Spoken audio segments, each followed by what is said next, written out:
Hey, what's going on, everybody? Welcome back to another edition of N Health with Nick and Jiordana. And this week we chose a bit of a different topic to talk about, and that is what supplements should you take from like a more general health perspective of just like sort of the best three things to have in your medicine cabinet, essentially, from a supplements perspective, right? Yeah. So we'll just jump right into it. I mean, I don't know much about this stuff in terms of like what you need to do from a general perspective. I know for me it's like multivitamin, and then I don't know. So we'll just jump right into it. Yeah, I mean, I think that there is a lot of confusion surrounding what supplements are healthy and what ones aren't, and then, you know, there's quality that comes And you watch the news and they're like, don't take supplements at all, and then another time they're like, yeah, supplements are great, and it's like a lot of all over the place information when it comes to that. And I mean, even if you have like a specific symptom, let's say, and there might be a supplement that's good for it, like how do you know necessarily that that supplement's going to be good for you? So there is a lot of confusion surrounding which ones specifically to take for you. And if you do suffer from any like really serious illness, I would recommend actually working with somebody so that they can kind of like tailor something towards you. Even if you aren't, it's always a good idea to talk to somebody really. Get a professional perspective. Yeah, absolutely. But in general, if we wanted to kind of make kind of an umbrella statement for which supplements pretty much everybody should take, I have picked my three favorite, and these are ones that actually, in my own practice with my clients, they're the first three supplements that I give everybody, mainly because they're the ones that are going to make the biggest difference. So the first one that we all talk about is the B complex. Okay. So yeah, B complex, all the B vitamins are really important for so many different things. I know it's like really trendy to get like a B12 shot now, or like a vitamin drip with vitamin B12 in it. So that's all I know personally. Yeah, so B12 specifically is important for like detox as well as neurological function and energy. And all of the B vitamins are like cofactors for pretty much every system in the body. So it's going to help with like hormones, energy, detox, mood, as well as even like creating other or absorbing other nutrients. Oh wow, that's like a pretty amazing blanket sort of aspect to that. I didn't even know vitamin B12, the B series was like so vital in everything else. I just kind of was like, oh, B12 energy, cool. That's actually huge. Yeah, I might start taking B5 that. is actually really important for energy. Pantothenic acid. It's one of the cofactors to produce ATP, which is energy in the body. Yeah. And then there's many others. So we know that actually B1, which is thiamine, and B3 were previously fortified in foods because there were diseases in the past that if you had low B1 or low B3, it caused like serious issues, right? So the B vitamins are really important just for like in general. And if you're not going to have anything that's like necessarily fortified, I would just recommend taking a B supplement. That sounds pretty amazing. I'm definitely going to like look into getting one myself because everything you said, like why wouldn't you want to improve everything in that regard? So that's awesome. Yeah, and I think that when we talk about which supplements are going to be best for everybody, we have to first understand like what are the things that are really bringing our body out of balance, right? Like that makes sense. Right? Like, you don't want to just like treat the symptoms. We'll look at the cause. Yeah, and like if it ain't broke, don't fix it kind of thing. So agree completely. But because we live in such a crazy world right now where pretty much everybody deals with stress on their own level. People have sleep issues, and then not to mention all of the environmental toxins that we're ingesting on like a by second basis. Yeah, whether it's environment or food or whatever. Yeah, so we're exposed to 700,000 toxins like every single day. That's wild. And it's actually, that's on the low end. So some people say it's more like 2.3 million. Oh wow, it just depends, I guess, like where you work and where you live and. Yeah, that sounds pretty scary. It is. So it's not. We no longer live in a world where we can just not do anything because we are exposed to so much stuff, right? Yeah. So the B vitamins are going to be really helpful for combating stress as well. Okay. Specifically B6, which helps to produce hormones, and B5 as well. So these are kind of like the superheroes of the body. Yes. Is what I'm getting out of this. Yeah. Like so just fighting everything. The B vitamins are great. I always give, and then you're going to want to take the B vitamins with breakfast or lunch, not with dinner, because it does help to produce energy so much. So if sleep's an issue, it's probably not a good thing to take it at night. Yeah, but it is going to help with sleep if you take it earlier on in the day. Because it's going to help to create the hormones that you need to actually fall asleep. Like kind of put you on the proper cycle of the wave of circadian and all that kind of stuff. Yeah, exactly. That's amazing. I actually, just straight up didn't know any of that. So that's really helpful. Good. I'm glad that helped. And then the next one, so the magnesium. Magnesium everybody should just take. So magnesium is a part of like 300 different cofactor systems in the body.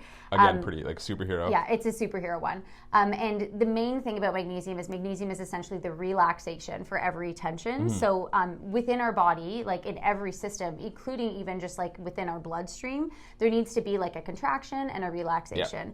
And this happens in our nervous system. It happens in our digestive system. It happens in our muscular system. So it happens everywhere. So magnesium is the relaxation. So this one's going to be really helpful if you're somebody who suffers from like chronic stress or even just like situational or acute stress. So everybody everybody in the Western world. And magnesium is also really great for to support any type of like fitness that you're doing or like movement, because it's going to help to give the body that or the muscles the energy that it needs to not only like relax but also like create that energy. Okay, so like if someone deals with like a lot of muscle cramping or that like is the first sign. Tight muscles and stuff like that. Magnesium's a good thing to start taking. Yeah, so that is the first sign that you know that you need magnesium if you're somebody who gets muscle cramps, just like especially at night, but really any time during the day. And then magnesium is also really helpful for sleep. So if you're somebody who suffers from either when you're trying to fall asleep, your like brain won't stop, or staying asleep, magnesium is going to help with both. That's pretty amazing. So it's kind of, again, like addressing the overall major factors of health is kind of what I'm getting out of the first two so far. It's just like looking at the things that drive health versus like just making everything kind of better or whatever you want to call it in that sense. Yeah, and those two specifically are really combating like the things in our environment that are throwing our body off balance. Okay. Because I mean, if we lived in the middle of the woods, we might not be exposed to so many toxins, but most of the people don't. We can't really do that, unfortunately. So both of these, and magnesium also plays a part in detox as well. Okay, cool. So that's definitely gonna be important for us city goers. Yeah. Stress and detox, it's like Absolutely. kind of important. Yeah. And then the last one that I'll talk about is bromelain. So, it's really important to make sure that our digestive system works properly, mainly because if our digestive system functions properly, then we can just like extract the nutrients that we need from food. So typically, I mean, I would recommend like hundreds of supplements for everybody. Yes. But in order to like not be taking so much stuff, I think if we can just work on digestion, we can actually pull the nutrients that we need from food easier and then absorb them. So more bang for buck. Absolutely. On your groceries. For sure. Absolutely. That's a really cool perspective as well. It's like instead of having to I like that idea of being able to get more of what you're already putting in your body versus adding more to get more. Yeah, I mean, some stuff is necessary. Like, oh, for sure. I don't think you could eat nearly enough greens to like fit what this B complex is giving you. No. Like it would be like pounds and pounds and pounds of like broccoli and Swiss chard, and on a daily basis, like we just don't have time for that. No, I don't have 4 hours to eat salad. Yeah. Like it's kind of crazy. Yeah. And it is a time-consuming like style of eating. Like salads are like large volume dishes of food that require a lot of chewing, and it's like people don't want to sit there and eat vegetables all day long, so that's definitely something I'm going to be throwing in the mix. And I'm guilty too of not eating enough vegetables and all that kind of stuff, so I'm going to be throwing that in my supplement mix for sure. So yeah, I mean, I guess the big thing to take away from this is like there's definitely a top 3 sort of thing to be looking at from like a supplementation perspective. And then if you do want to go further into that, it's always a good idea to like talk to a nutritionist or doctor and have a conversation about what you're missing, because we're all so different. Yeah. It doesn't really, it's one of those things where you want to, talk to an expert. It's always going to be a good idea. Yeah, and just on that note, all 3 of these supplements are extremely safe. So good point to bring up. So even if you're really unsure and you don't have maybe the finances to work with somebody, these are ones where like it really can't cause any harm, and it really will only benefit you. So. And one more question. So how come like a multivitamin isn't in the mix here? That's a great question.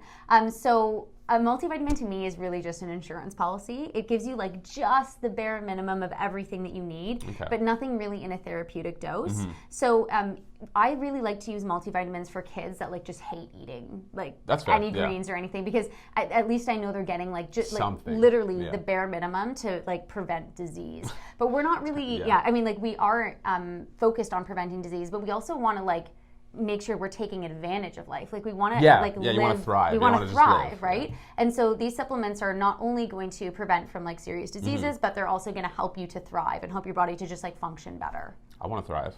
Me too. So like, would it be like recommended if someone wanted to even step it up and take their multivitamin with these? Would that be like a safe thing to do in terms of like getting more through the absorption of all these things you mentioned? Absolutely. So you could definitely take a multivitamin with any of these. All of the Bs pretty much don't have an upper tolerance level, so you could take, like, especially B12, you could take so much B12 and it's not going to negatively affect you. Might be too much information, but that's the vitamin that makes your, like, if you take it, your pee is discolored afterwards, it's right? actually not B12. It is one isn't. of the B vitamins, though. Okay.